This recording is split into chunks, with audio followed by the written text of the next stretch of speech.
Yes, so my people, this na social life news for inside PG News Network, and this na your guest talk.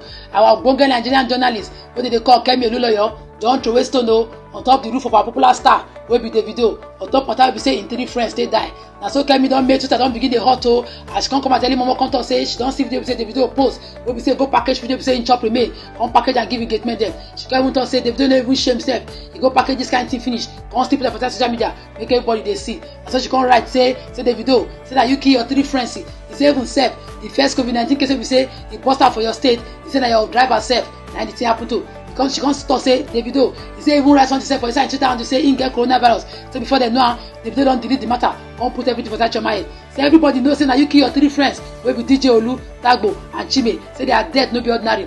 So people come talk say, Kemi, say which kind of you gon carry come for this kind of time so.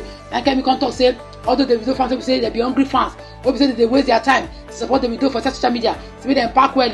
She come talk say me them go stay for one corner. As things come be so the fans self come shock say which kind of Kemi come bring for this kind of time be say she come begin to face Davido. As things come be now, Kemi and Davido now, they don't just have one ring now.